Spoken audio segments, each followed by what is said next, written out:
I don't actually really. Hello, ladies, gentlemen, I didn't go get no weed. non-binary, beautiful people. Are you going to That share? is why I had you bring it. With this? Oh, yes. Oh, yeah, sure. Tonight. I just There you sent go. bro home and came over here. Everything takes so fucking long. I don't know where everybody is. Man, we should have told them I was. Ain't nobody sleeping. See, Ty's here. Hi, Ty. 12:36. Bruce is here. I went to college with Bruce.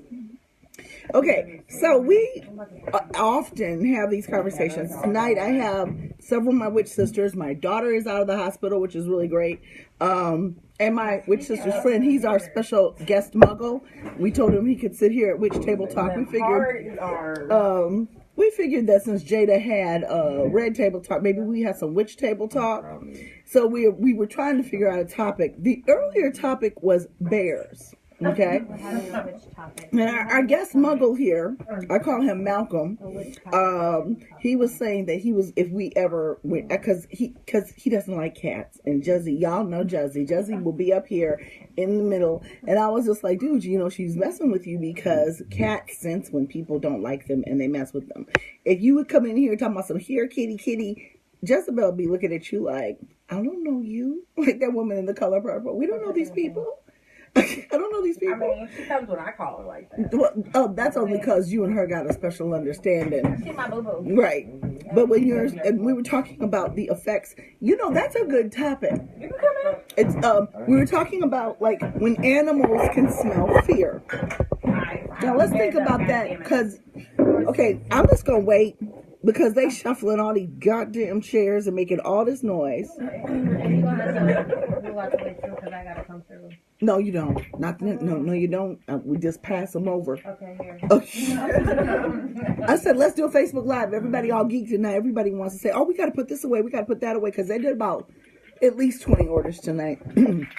Unfortunately, I got trained. Well, Kia knows how to do labels. I want somebody else on label duty so I can be in here and not. You taught me how to do it. Okay, yeah, because I spend a lot of time. I'm trying to keep her from tripping on this cord. If you guys, we've got a ton of boxes here and a ton of things going on. It's gotten to the point where, thank you. I'll be picking these up at craft stores and places because I'm a flower child, so I love flowers in all shapes and forms.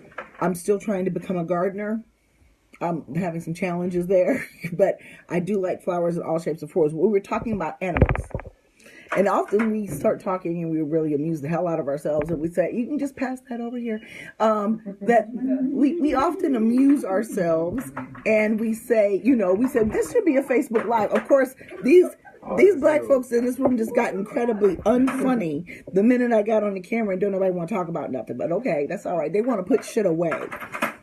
I could have saved my Facebook Live. I was waiting for you to initiate the conversation. Okay, well, he made me think about a very good topic concerning African traditional spirituality, witchcraft, and the occult.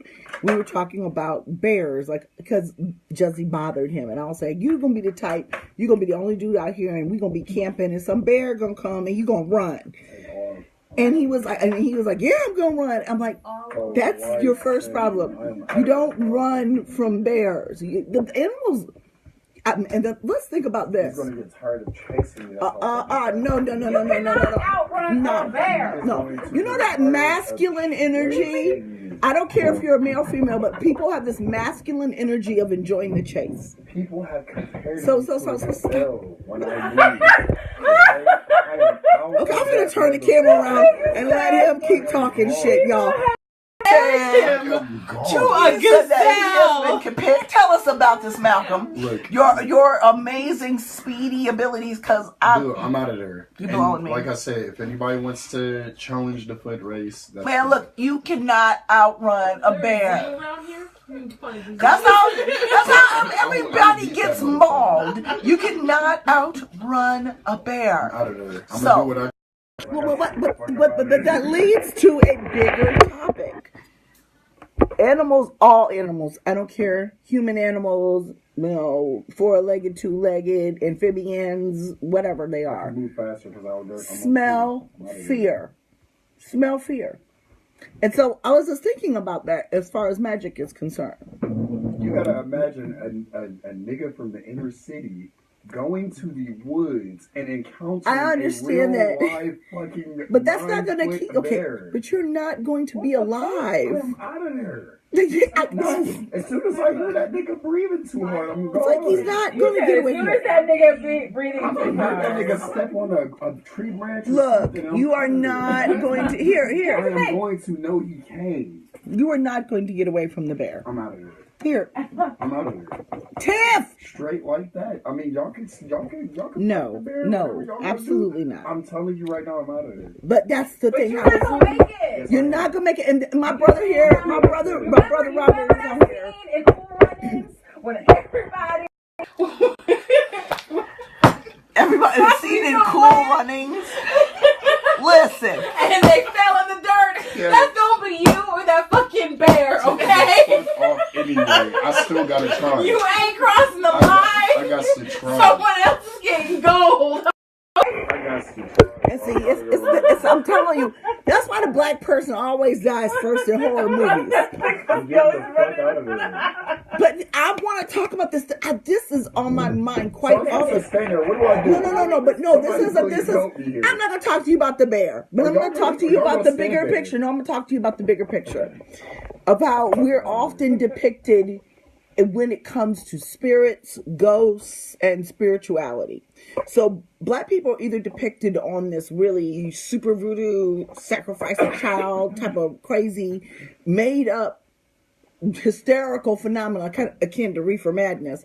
Okay, on that end.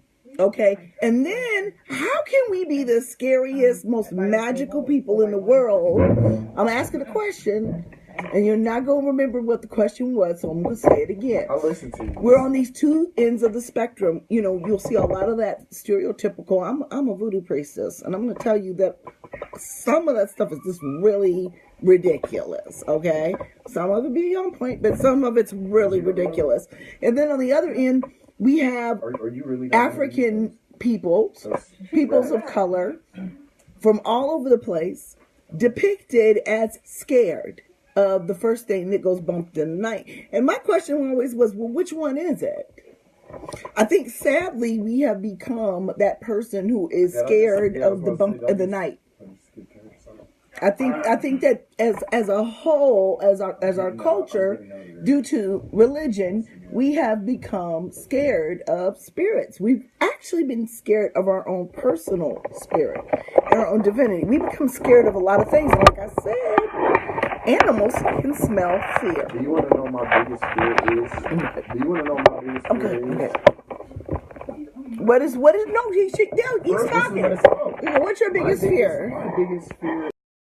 A raccoon or a fucking possum popping out of the trash can while I'm taking out the trash at 11 o'clock at night.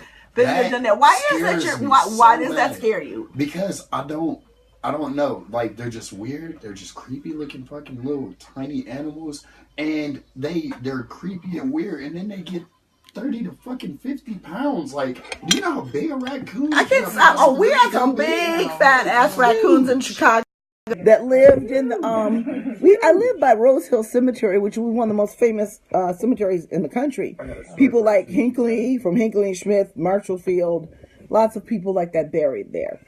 And those raccoons that lived in that cemetery were the size of mid-sized dogs, not small dogs, mid-sized dogs. They were, and they were sunning outside on the sidewalk of said cemetery.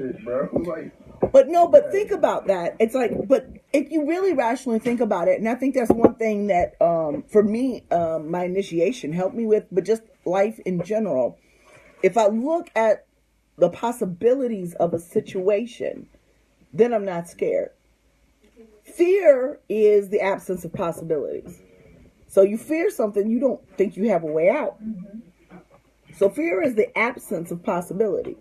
But if you're a logical thinker, it's okay. I have several options to possibly make it out here alive, and have actually thought about these options ahead of time. You know, the type of people that actually think about shit before they go camping. Research what to do if somebody gets bitten by a snake, and then you got them folks that out there screaming, "I don't know nothing about birthing no babies." Gone with the Wind reference. So Butterfly McQueen, I loved her so much. I really loved when Hattie McDaniel slapped the shit out of her too. That was pretty good. Was that? I hope that was not. So can I tell you about the Was that raccoon? Scarlett who slapped her? Because if Scarlett slapped her, I wasn't be happy about that. You have to hear this. Can I tell you about the raccoon situation? You have a raccoon situation, okay? Yes, But I'm about to tell you okay, about this one. but wait, I'm going to give you a logical idea, a thought pattern to think about when dealing with these types of animals. How tall are you? I'm 6'1.5". What size shoe do you wear? It's a 32. And how tall is said animal? Can you stomp said animal to death? Yes. Well, then you got a What if possibility. he bites me with the nasty ass teeth you've been chewing on? Okay, he's Thursday? gonna bite you one way or another motherfucking other. Right, you go handle your business after you whoop that animal's ass. Damn. Okay, and I'm not talking about abusing an animal. I'm talking about a situation when you're about or are being attacked. What if it's got rabies though? You can see the. Okay, but see, I think that's a problem, and this speaks to a bigger picture. We always talk about what if. We what if ourselves out of a lot of situations because we don't acknowledge all of the possibilities, because that's what magic is about. That's what being fucking magical is about. Raccoons and possums. Well, see, the thing is, when you do this type of work, and this is the problem with a lot of people, because, man, I wouldn't do things if they did not work. Okay? You are looking at the house that spirits got. You know, I went from no job, bankruptcy, foreclosure, to a crib that I can put my old condo in 3 times. That's real shit. But that's all about the spirit of possibility. Because I figured, well, all they can fucking do is say no. And they didn't. I mean, I'm optimistic, you know, and I move to the future, you know what I mean? I don't try to backpedal, but like I'm saying to you, though, raccoons and possums, I just can't. I get that. Everybody. I'm not trying to make you feel bad. I'm trying to get you to. But no, no. I'm gonna tell you something. I'm gonna tell you why. I'm gonna tell you why none of us should feel bad about that. Everybody, remember that song by Nika Costa? You probably don't because you guys are really young. It's called Everybody Got Their Something. She sang that song and then disappeared off. Must have got sucked into a black hole, abducted by aliens or something. But there was a really cool song. Everybody's got their something. Couple things, and I couldn't stop you before you did that, especially if you practice magic. Magic works on people's vulnerabilities. Magic works on people's weaknesses. Never tell people what you are scared of. Don't even tell yourself you're scared Would of y'all it. come into a room and do something like that to me, like with a live raccoon? Depends. If you do something, you're talking to my girl. So if you do some fuck shit, yeah, you might meet some raccoon I'm heads. never gonna do that. Just don't bring no raccoons and possums around. I'll bring them all right. They scare me. I'll bring parts of them. Oh, man, The other parts I will have done other things with. I don't even want to know what that means. Well, be nice to my friend and you will never have to find out. Do you want him to put the greenhouse? Absolutely got it. And that's what it's all about. Hokey pokey. Anyways, you know, people don't look. My girl, she's overseas. She's one of my students. She said, "Team Petty, raccoons will be delivered."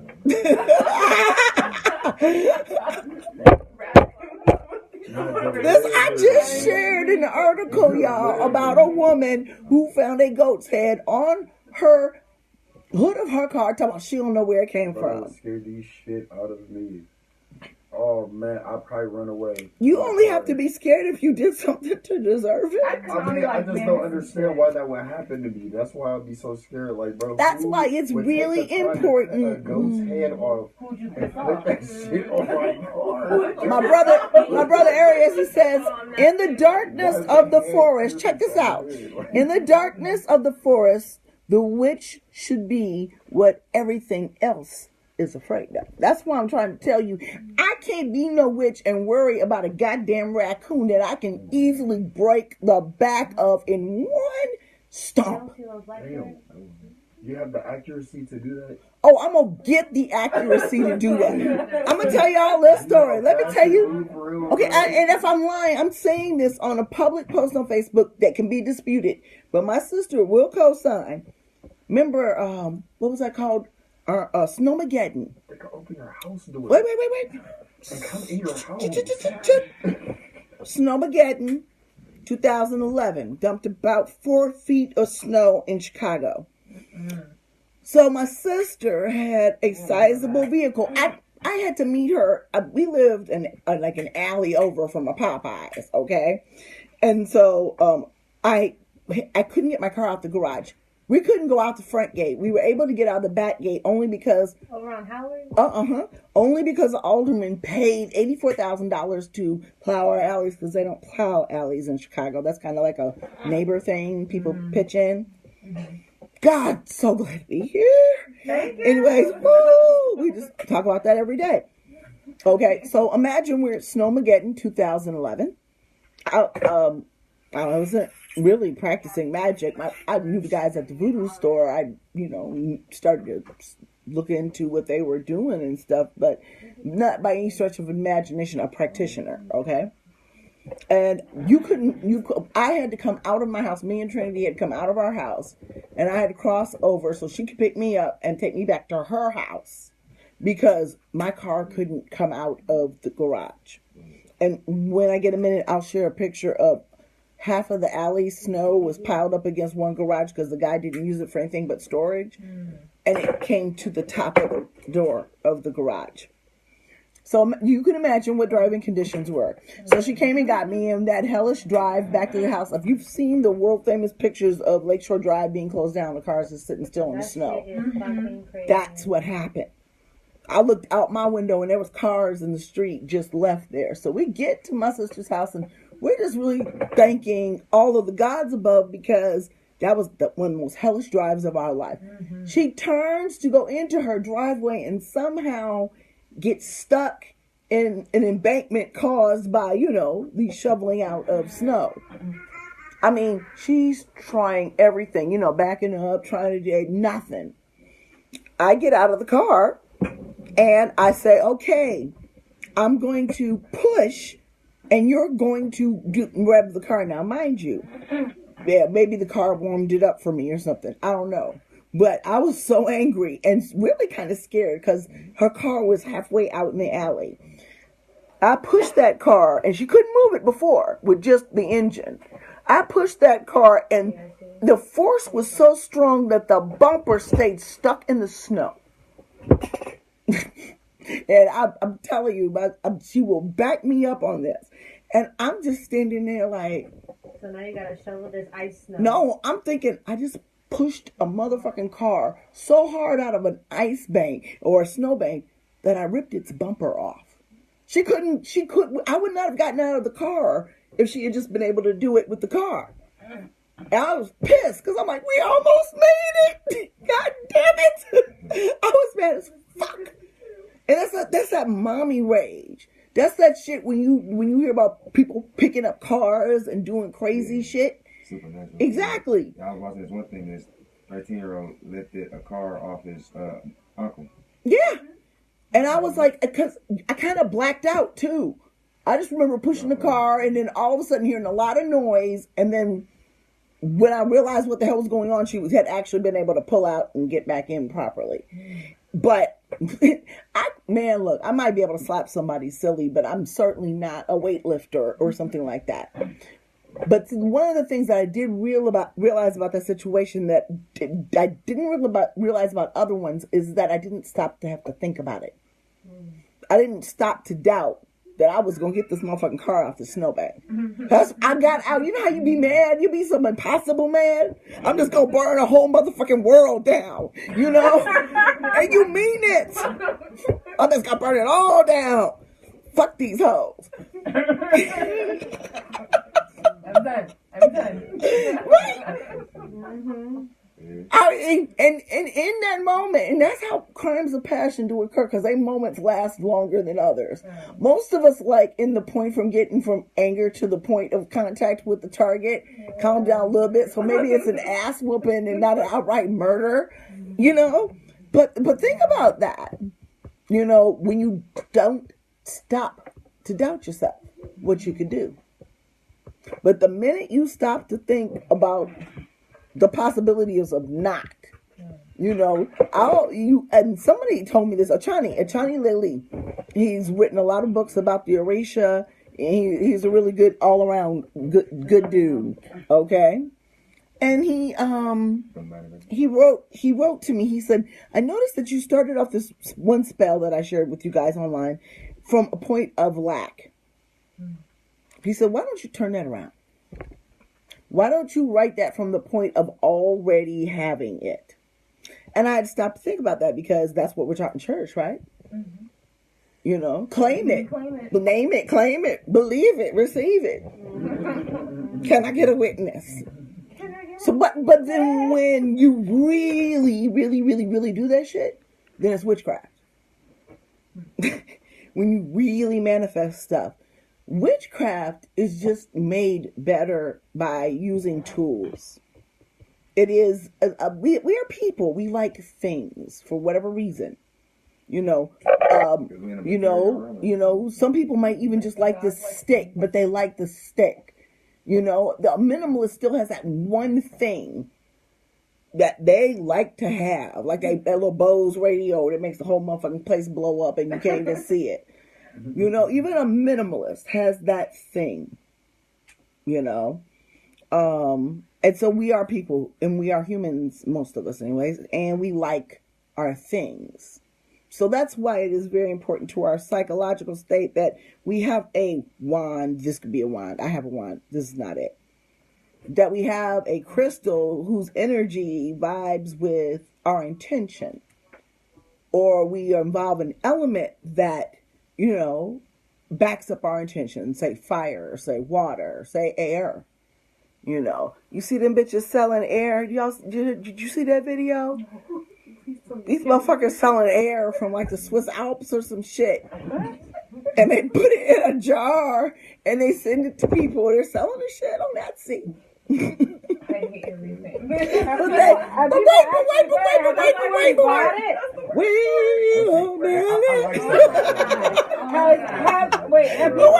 bought it though? But wait a minute. But have people actually bought it though? Yes! You're People buy gonna make her choke to death. I'm gonna reset. Reset the matrix. I don't want to believe this. You're a G. I actually Remember? heard something, you know, they said in the future they're going to start charging for air. Oh, I don't. Trust me. We're going to have an air bill. We're going to have to pay to breathe. Well, let's think about that. He's just talking about that charging for air. So we're going to talk about that secondly, because I'm going to tell you how that is incredibly entirely possible.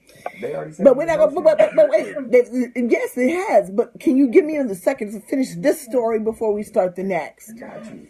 I don't even remember what that story was anymore, but he said that there was a possibility that they would start charging for air because these chicks, some country was selling the air and people were buying it and said, you know, it's airtight and they got it and they breathed the air and they felt wonderful and it's air. So I don't even know. I'm good.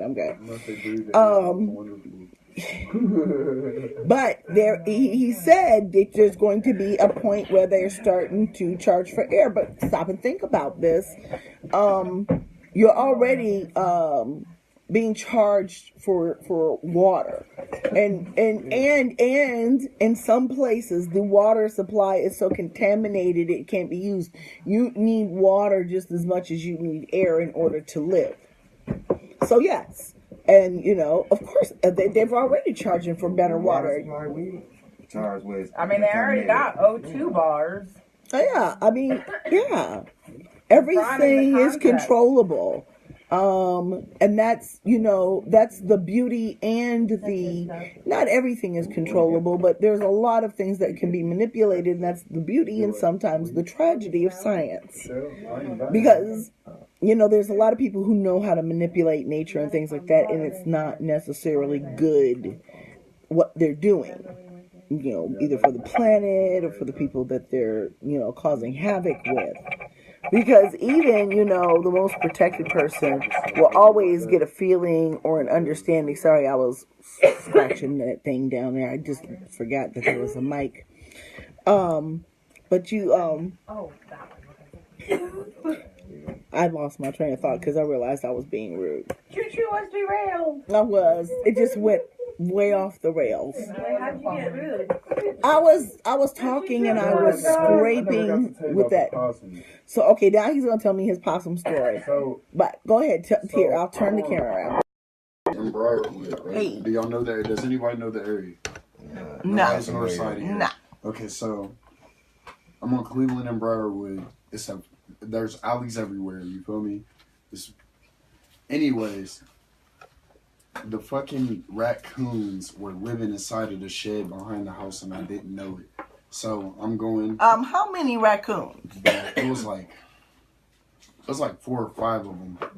Okay. Bro, it was like a true raccoon family chilling in this fucking shed. So they were chilling. So I didn't even notice that. So I'm walking up to the front. Because they were chilling. I get around to the front, and my truck is parked in the back. So I get around to the front, and I'm like, all right, let me go ahead and go up in here. So I go up to the door, knock on it.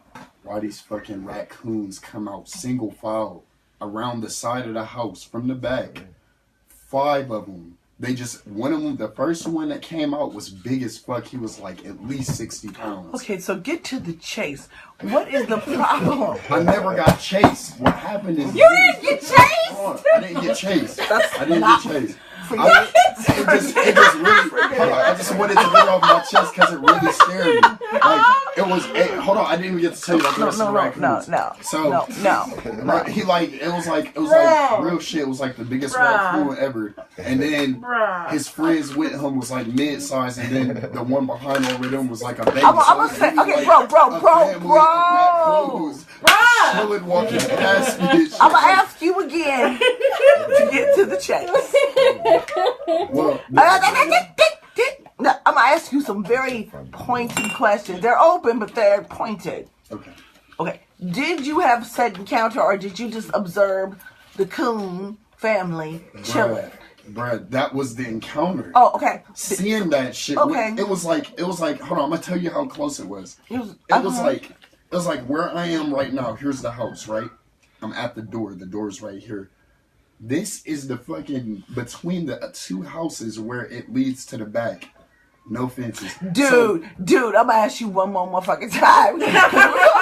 We're gonna close this story. I wanna know, did anything remarkable happen in your encounter with the Coon family? A 60-pound raccoon. Okay. You just saw it. Huge. We're done here. I was so scared. I was like, the door is not going to open fast enough, and they're going to see me standing here, and they're just going to try to eat me. Like, oh my god! Big ass raccoons, man. We have been. That leads to another point that I wanted to make about our spirituality. No. Listen.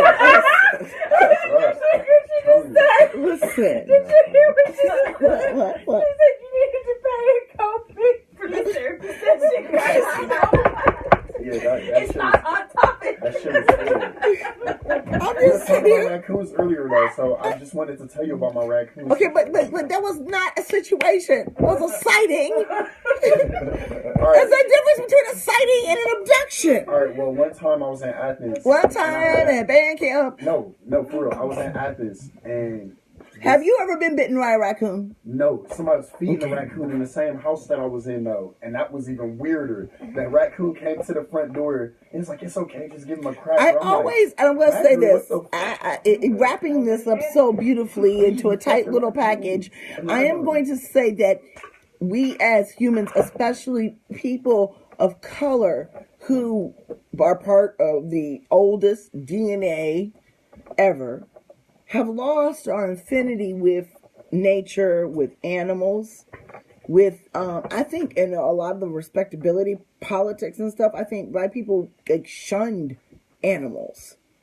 You know, we no dogs in the house, and certainly went in your bed, okay? I'm still in my bed. But that's beside the point. You know, I'm just old school. I don't want cats in my bed either, but they're in the house. You know, our generation before, no, pets were outside. So I do think that we're slowly coming back into dealing with, loving, and learning what to be cautious of in nature, but not necessarily fear. That's not to say I'm going, bear sighting. People go whale watching. I ain't going looking for these motherfuckers. I promise you that. But at the same time, I don't think that I am going to live the fear that one is going to eat me, keep me from going certain places and seeing certain things. And that's really basically my point. Because as animals, other human beings can smell your fear. And if you do, especially if you practice magic, and you tell people what scares you, that's kind of like giving them a spiritual bullet. Some bullets graze you, some bullets hit you, and some bullets will blow your fucking brains out. Damn. It's real. So, and what I find to be most distressing is people who have been in relationships and both practice magic and know the deeper secrets of each other and are perfectly capable of using them against each other. And, I would hope for the most part that didn't happen. But hell, I've even watched people use the church against each other. That's crazy. Oh yeah, couples getting divorced and one person has to leave the church because they're getting divorced. They both can't stay and be members. All different types of things that really, all those things that really cause divisiveness. Instead of working to help families stay together, at least spiritually, somebody's got to leave. Somebody's got to be excommunicated. And this is this strange real world that we work in. But what I'm saying is, starting your spell work from an idea of have rather than lack. What is in your presence right now, what you are manifesting right now. That's where you start your spell. That's not where you end your spell. It's kind of like a project plan, or even a science project. You got a hypothesis, you got a goal, Things may not always go exactly according to the things that you planned out. But that's what a spell is for. If you want to manifest something, you have to be really specific. And you had a question? I'll turn around. So the importance of coming from an attitude of have also requires gratitude, so much gratitude for what you currently have. I have been in a situation with my job that literally I've been counting down since January. And though I've been really unhappy with where I was at, Spirit told me that I had to sit back and be grateful for what I have. And I still have a place to live. I have a roof over my head. My stomach is only empty because I refuse to eat, but not because it has to be that way. And I have clothes on my back. I have love in my life. I'm not lacking in anything.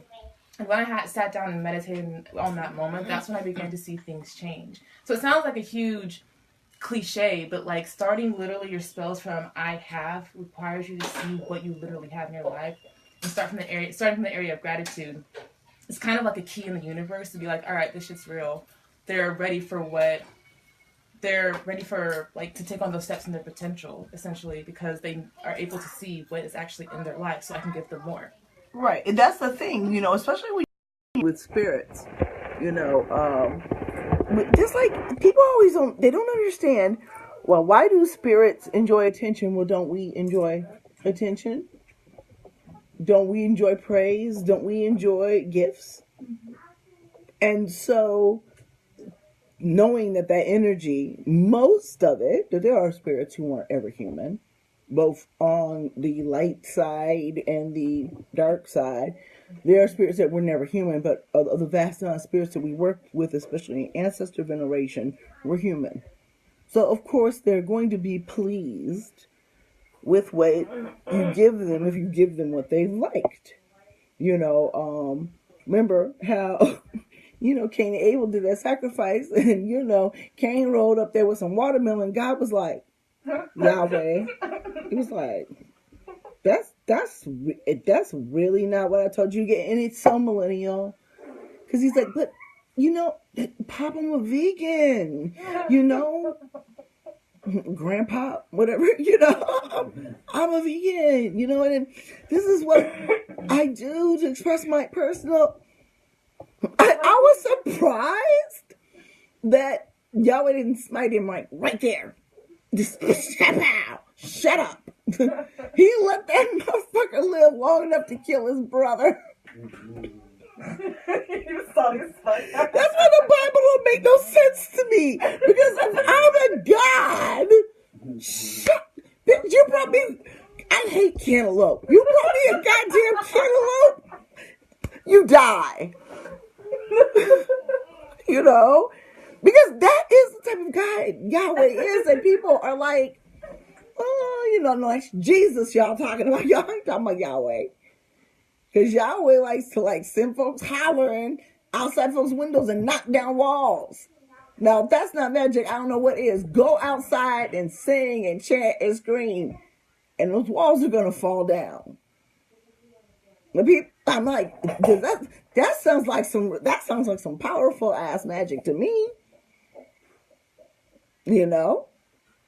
And so, you know, you can that's the thing, and that's what I don't understand about well, first of all, fear, and this is the second part of fear, you know, it only took me a minute, but still that, oh, I'm gonna go to hell thing when I decided I was not feeling Christianity anymore. But like I said, magic is science and science is logic. And just like I just showed you some of the shit that was completely illogical, you know, it just, none of it makes sense. You know, it's like, oh, eat from all the trees in this garden, except, yep, that one over there. That's like being set up for the ultimate okie doke. I thought the tree symbolized sex. No. Tree is a tree of knowledge and For good them and to like evil. wake up and then realize that they're not No, they was fucking anyway. That's no. They were made to do what they do, so they was fucking before that. This was the tree of knowledge.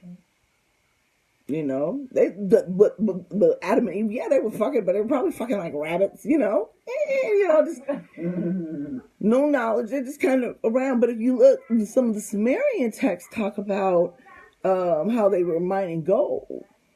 Now, I've been trying to find this stuff because some of my mentors have told me about that.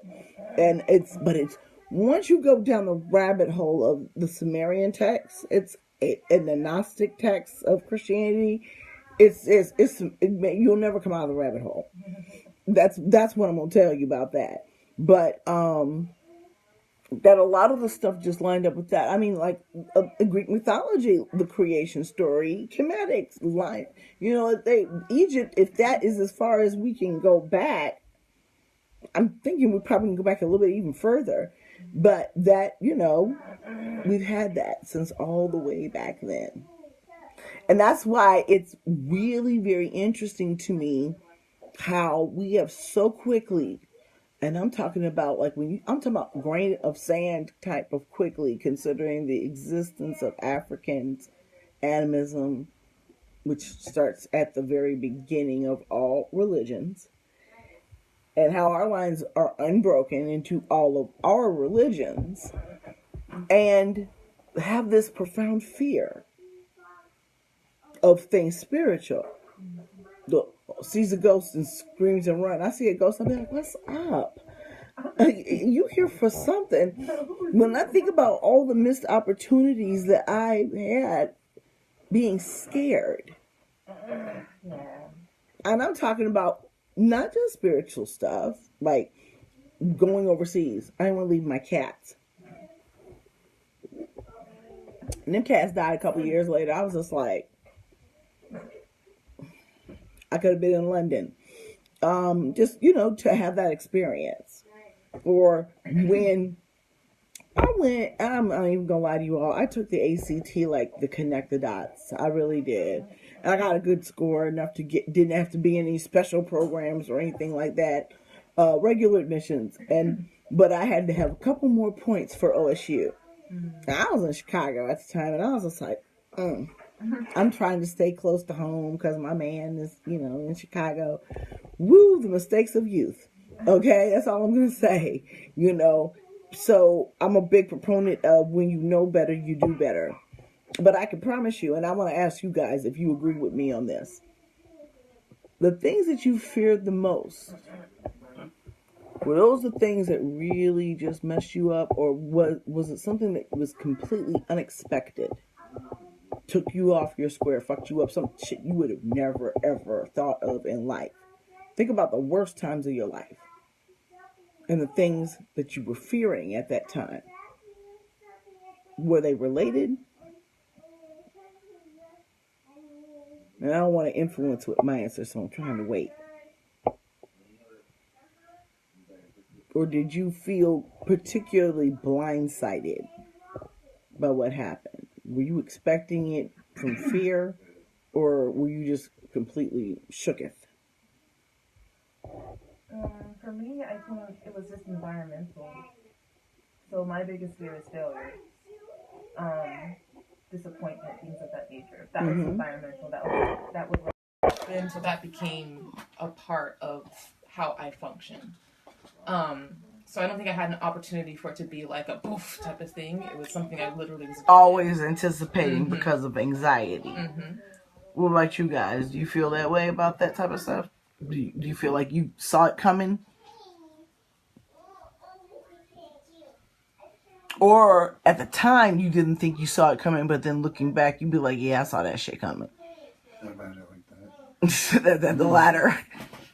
You know, but for me, because I guess I'm mentally ill, you know, seek mental health treatment.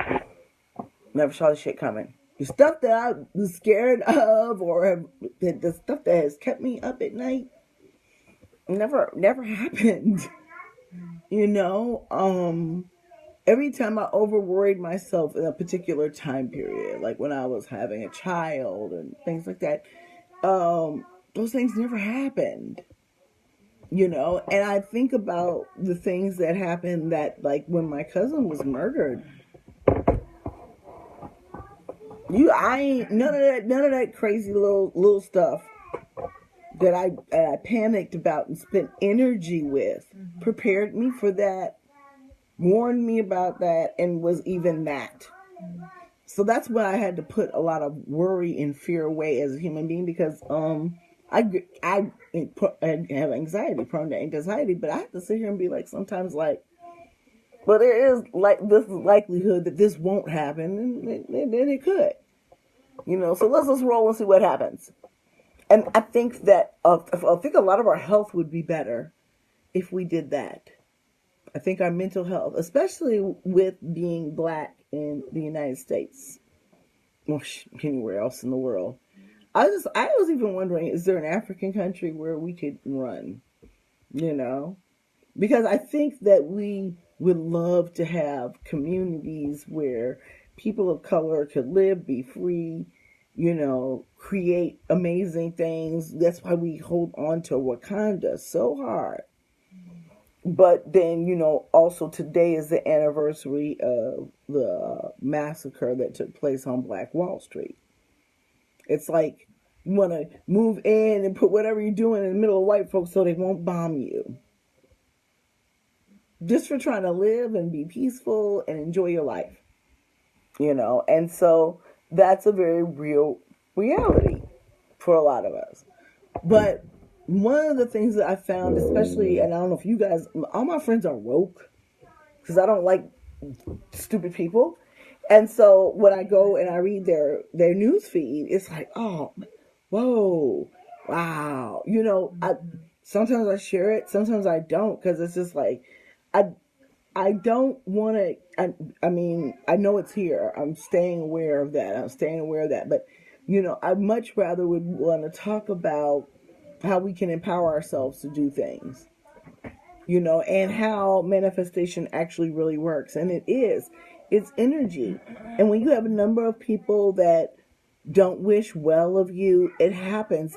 If you think about that with celebrities, you know, these people who are like super, super, super duper famous.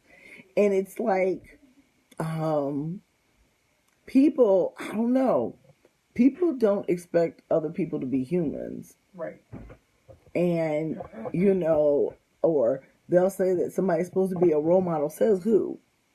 You know, I don't get that part. But I know that my heroes and heroines are people who are fearless to say things about what was wrong with the world, and actually try to use their human abilities, both magically, energetically and financially, to make a difference in people's lives. And so that's the type of person we all should aspire to be. But they're constantly picked on for their weaknesses.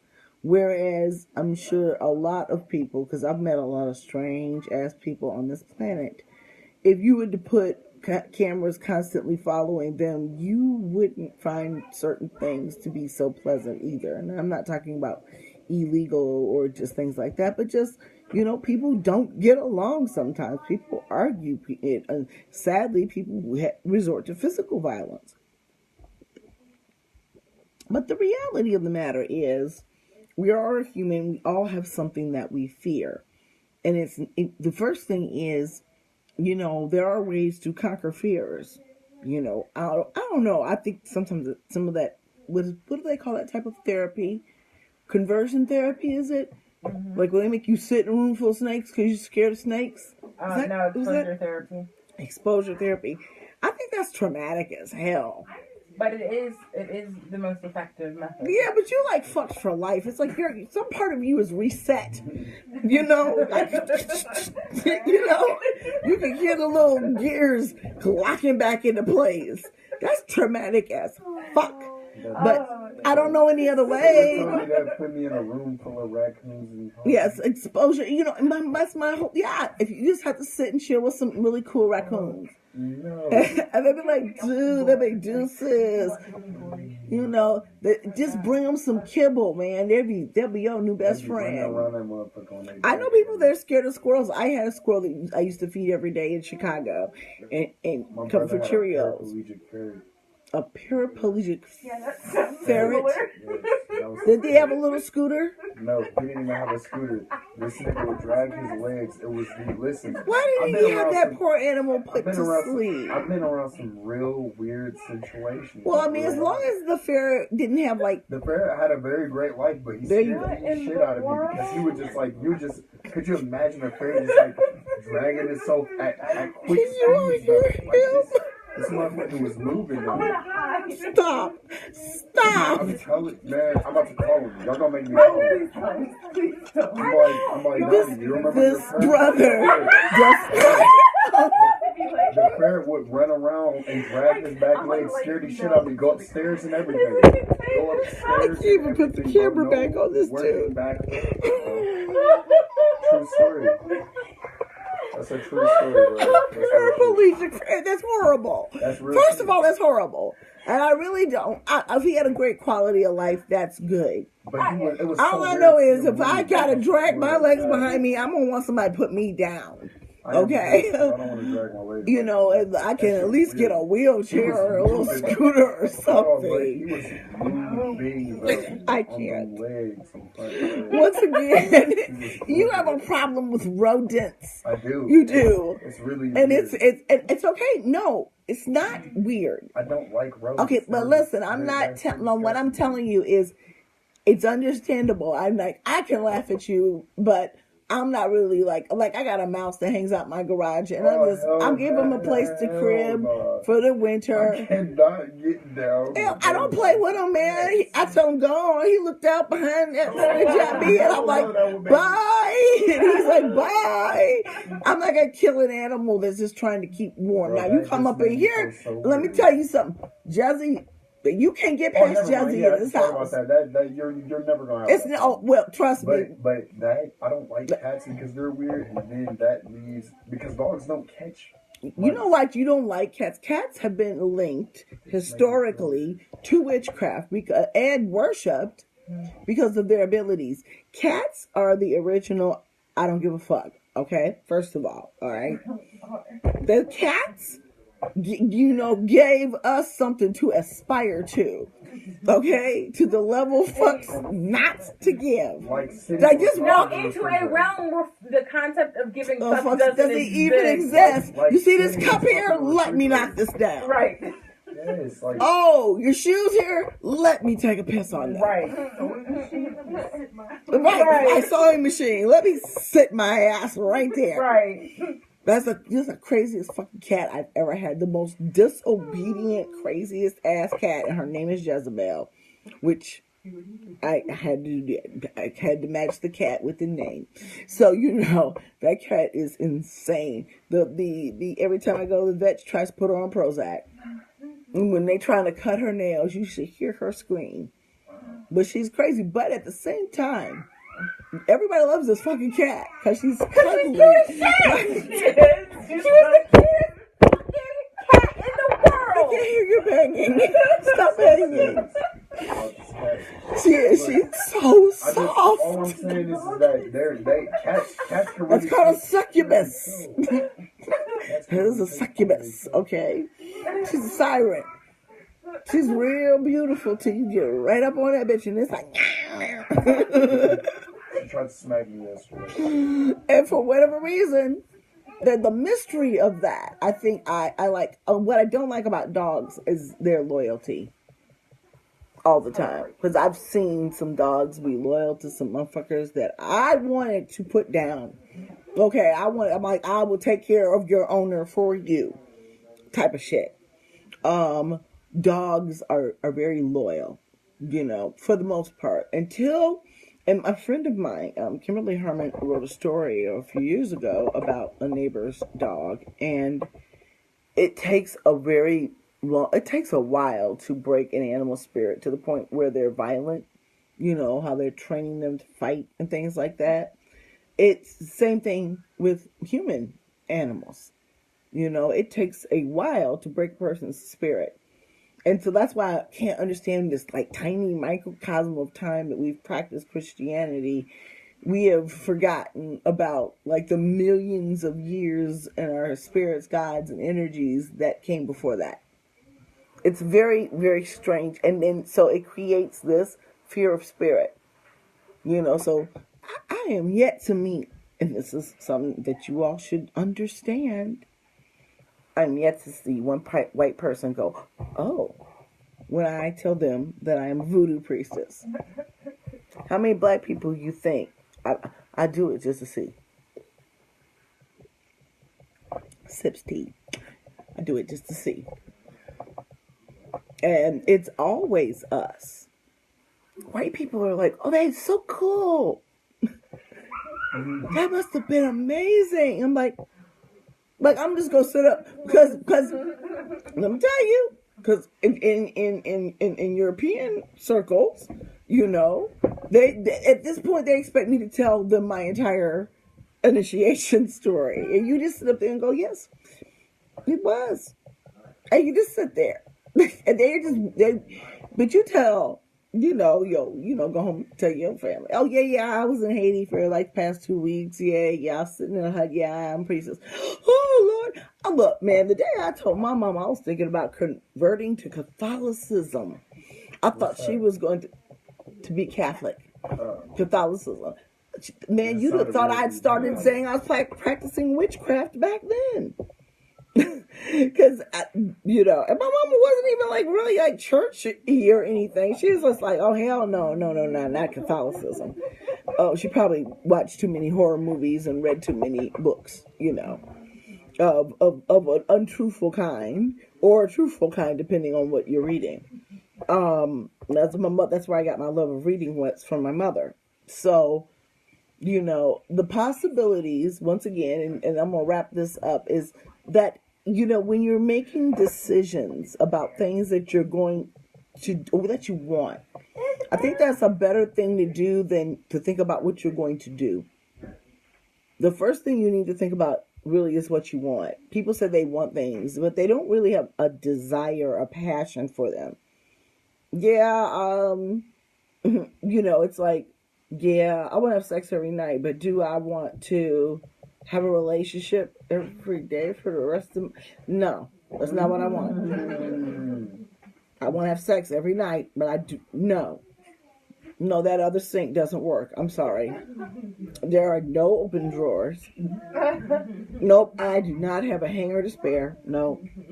In fact, I tell my especially my grown daughter, it's like, man, when you meet somebody, dude better be able to pay for an apartment. They're here saving to buy a house. But they had a whole ass apartment. You know what I'm saying? I say, I want whatever you can do for yourself, that person needs to be doing for themselves as well. And I think that really helps and puts people on equal footing. They are so loud. Was that incense? I shut the door on incense. Sorry.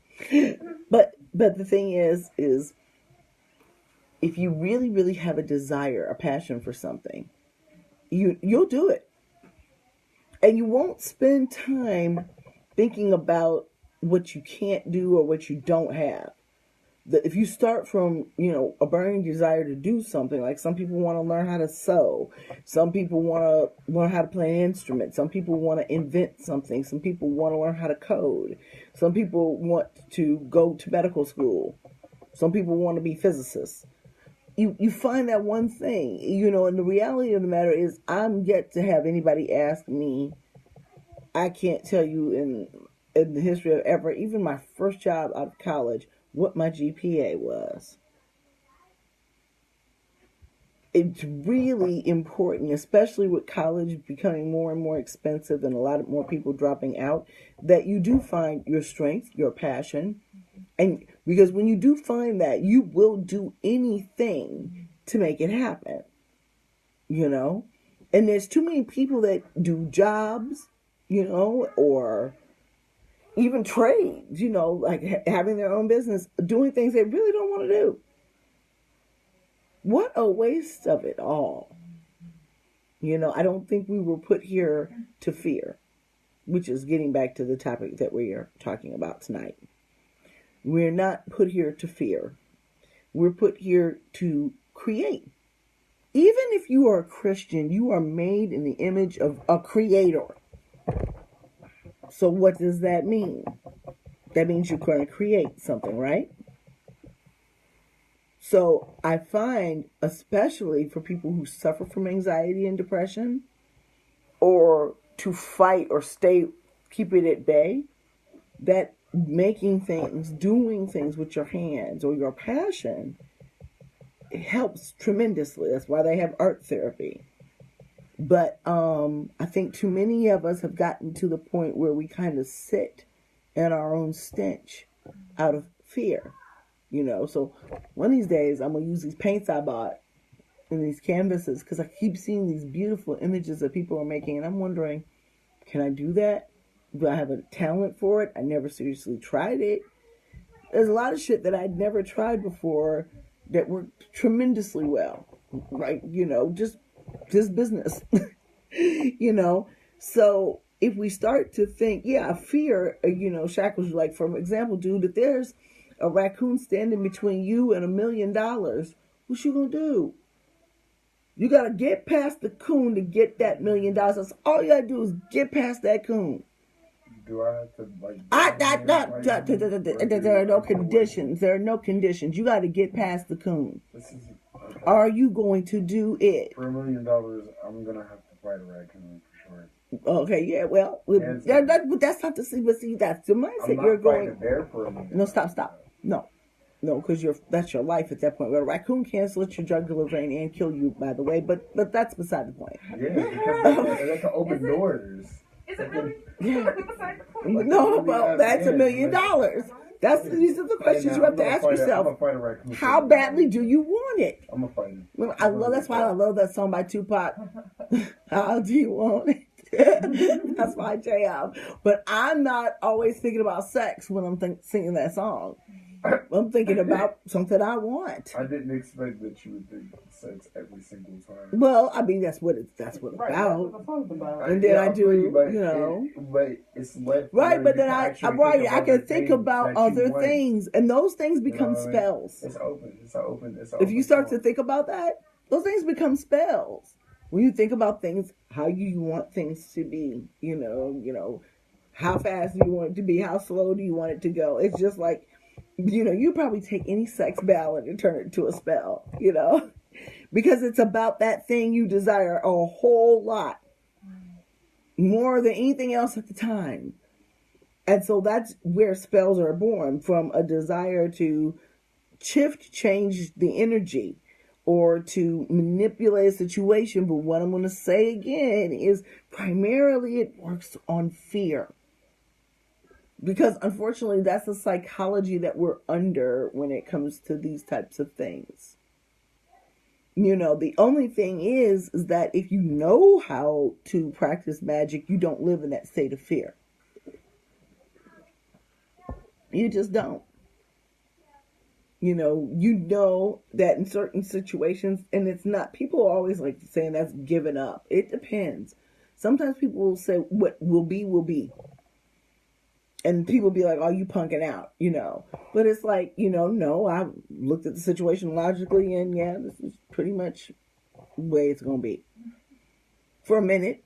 It doesn't have to be that way forever. I have these friends who are utterly chipper, and they always say, yet, right now, And that's what I mean, because I don't ever believe that in the permanence of anything. Because nothing is permanent.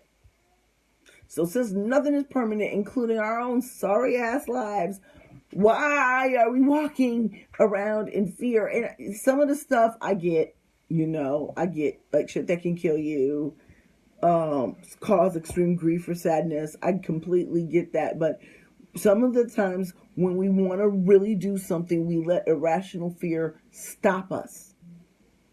And it never comes to pass. Whether you achieve what that thing was or not, what you thought would happen never came to pass. I think about how many women have escaped abusers because they took that chance. And he didn't follow them.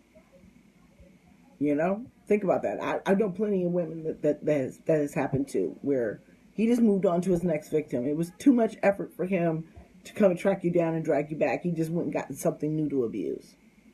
That type of motherfuckers. That's horrible. Yeah, that's the way. But thank God for the day. Thank the goddess for the day that woman said, okay, I'm going to try to leave.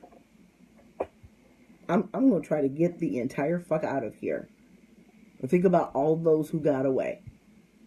So, but if you start from a position of fear, anything you do, I start from a position of fear on roller skates and fucking, I'm going to give y'all one, roller skates and fucking skateboards. Why? Because when I was 8 years old at my auntie's wedding reception, I bust my fucking tailbone trying to learn how to skateboard. But I tried. And I'll still get on that shit. I'm scared. I'll still get on it. That's different than I ain't never ever had a cat bite me, scratch me to the point where I bled type of anything. But I'm just every time I see a goddamn cat, and a cat loves it. Because a cat is a pimp. The cat loves the chase. Why does a dog chase the cat? I don't know, because they're pretty stupid. They give up after a while. Especially if the cat turns around and fucks them up, which they usually do. Well, I've seen it happen without claws. That dog is gone. Hit that dog in the nose a couple of times. Now, y'all see that one where that dog was yep, took out all this mad shit. That cat started to walk down the stairs. I'm talking about how many times did it hit me? That dog, did you see it? The cat kind of was pimping down the stairs because I guess she had just level set them, and I guess that's what made the person turn the camera on, because the cat had obviously already checked the dog. So while the cat is walking away, the dog is talking mad shit. And the cat got like halfway down the stairs, and you can see the cat stop, turn right back around and run up and jump this motherfucker on the couch of dollars. Because if the cat had done just about enough, that is what I love about cats. Because that's the type of person I am. Literally, every fight that I've been in recent decades, I've stood there, thought about it for a second. It's a good thing I ain't really hurt nobody, because I would have, because that would have been some preemptive shit. Because I'd go like this, and then I hit them. I'm literally sit there, and it befuddles people that you're going to sit there and be like, Is it worth it? Yeah. How much is it worth? How many points can I get for knocking this motherfucker out? sometimes it's not worth it. It's not worth it, bro. It's not worth it. Sometimes, and more often than not, as we mature and we get older, it's not worth it. And we all live in a world where people don't fight with their hands anymore. You know, so, but, you know, like I said, most of the fears that we have, I think if we did a tally, and that might be really like triggering for some people. But, you know, the thing is one of the things for me that, like, there were certain things that I guess would qualify. I didn't have the term trigger when I was your age. It just, you know, it bothered you, or you remembered. Rubbed you the wrong way. You know, right. Well, no, it didn't rub you the wrong way. You knew exactly what way it was coming from. You remembered your trauma, but we didn't call it triggered. You know, we felt some kind of way when we heard or certain things. But one of the things, and like I guess that's true. Most effective therapy is that exposure therapy, because the more I had to think about the things that easily upset me, if I saw it, and there's always going to be something that's going to easily upset you, like, you know, it could be anything, you know, that happens to really innocent, otherwise good people that can bother you, whether it's illness, death, whatever it is, you know, misfortune, it will bother you. But, you know, like I said, we get wrapped up into the things that bother us, and we are not unwrapped enough, you know, because I don't know about you guys, like when you go through a bad time or difficulty, do you ever think back to when things were good? Why couldn't it just been stay like that? I was having such a good time. Things were going so well. And then it's like, damn. I think everybody. Yeah. You know, but, you know, I think that if more of us, and I think we do this more as we get older, are more mature about situations, it's not just love, relationships. I think we can safely say that as you get older, you don't give a whole lot of fucks. And when you start seeing that stuff that you saw in your 20s and in your 30s, and you see it again in your 40s, you realize, that's okay. Thanks. That's all right. That's why a lot of women my age are single. And it's not because we're bitter or upset, but if that type of stuff is coming our way, especially if we are psychics, we're spirit workers, and we are mothers to many, many children that are not our own, ain't nobody got no time for that. An empath, first of all, I ain't got enough time for all my feelings. I don't have enough time for your feelings too. I gotta feel my feels, and I gotta feel your feels. Woo. No, thank you. Baby, no. And I mean, that might change, because I'm not gonna say, oh, I'm never going to have a relationship again. But it's gonna have to be like so low maintenance, it doesn't even need oil. You know what I'm saying? It's just like, we all good in the hood. We don't even need no magic for this. It's good. And that's the type of relationships that magic is highly effective in, that you don't need it for. But people don't understand that. People think that magic, like, once again, works on weaknesses, but it also works on strengths. So if you are already in a decent relationship, then magic will strengthen that relationship. Magic is communion with spirit and ancestor veneration, worship, like any other religion. And you're supposed to do those things, and you benefit from them. And don't ask me why. I don't hate the player, hate the game. I didn't make the rules. I just know they work. You know? And not to fear. Because I'm going to bed, y'all, because I'm tired. And these chicks, this one here, Tiffany, like, we all felt bad. Because me and Ricky felt bad. And you woke up and you said, yeah, no, I can sleep anywhere. I'm like, okay, well, we'll stay down here and watch the rest of the show. We were gone. But I want to thank my sisters who are here tonight, because, man, I think y'all did about 25 orders. I think you processed about 25 orders. And I want to thank big ups to project manager Tiffany Ware. Give her a round of applause. Take a bow. She made spreadsheets, automated instantiation. It was cray. Yeah, that's right. Melissa, who came all the way from the East Coast to help me. I love you.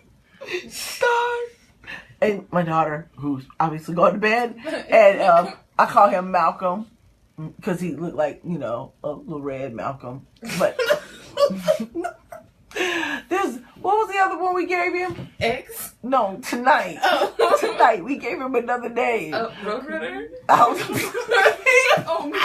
right? Because he's gonna be rolling down the road from the bear. So we'll see you all later. So this was our witch table talk tonight. They really got on my nerves though, because they're always like, we should do a live, and then we forget what we were talking about eventually. Yes. Keep a book for your dreams and your ideas. And in this with this. Erykah Badu says spelling is a spell. And like I said, my sister, when she moved to Georgia, she moved from Chicago a couple of years before I did. And I'm like, how did you get out of here? Because it just seemed like it was so impossible for me to move. And she said, I wrote it down. I wrote down every single thing I wanted to do. My sister wasn't practicing then. You know, she already practice now. You know, they come get their Florida water, their peaceful home product. You know, they keep their eye open, but they're not. Not everybody's a worker. You don't have to be a worker to be spiritual. You know, and she's a prophetic dreamer. Don't be dreaming about me. But in any case, you know, we have to claim what we want. We cannot start from a situation of lack, because a situation of lack is also a spirit of unbelief. Like and what is magic if it's not belief and intent? So you're really kind of like, I want the magic, I don't want the magic. You're kind of like nulling each other out. So, you know, and that's the thing about manifesting things. You got to be sure you really, really, really, really want it, because that's what it's going to take, like from the depths of your soul, to really believe that you can make it happen. And people just don't want shit bad enough these days. I mean, there's a lot of shit I want, but there's very few things I'm going to do, you know? But yeah, I fight that raccoon for $1 million. Yeah, I'm fighting that. We're squaring up. You all have a good night.